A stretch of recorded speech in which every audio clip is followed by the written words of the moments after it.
So a lot of probably what you've done as far as, working on accounts before is you said, okay, I want to look at my aging. Maybe I sort by the 151 or greater. I look at my accounts here that have amounts in that column. And I say, okay, I need to make those calls or whatever it is. But again, this is what we want to automate, and this is what we want to say, no, you don't need to do that. We want the system to tell you what you need to be doing today. So to do that, we developed workflow strategies.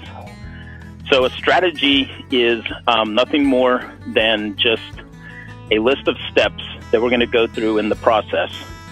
They're written as if-then statements, but not in a programming language. So I'm going to show you how to do one.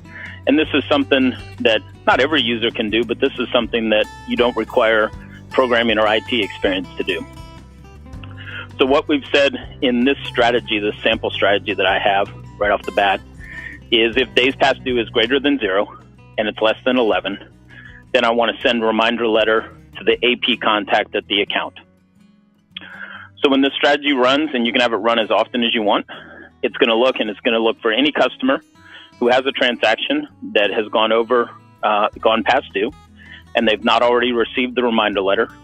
It's going to look at that customer's account, find their preferred contact method, so fax, email, or printed letter, find their AP contact, and it's going to fire off that communication.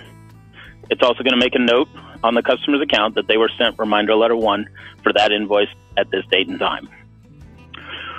So in addition, so then I can just add more steps to the strategy. So each step in the strategy can be used to do an event, which is something the system does automatically. So it sends an email, a fax. It creates it creates some sort of interaction automatically. It can also create a task, which is something that's going to go on the collector's task list and calendar as to something the collector needs to do. Now that could be a call, so I could make the first collection call. It could be an account review. It could be prepping it for legal, whatever you want that collector to do. I can also set the invoice status or the customer status via workflow. So if I say, you know what, anytime a customer has more than $100 in the 60-day or over, I want to change their status so that I know, how many customers I have in maybe that kind of danger status or whatever I want to call it. And then I can also send internal emails. So if you have disputes that you're tracking, customer claims that the price wasn't correct, so you need to involve the salesperson.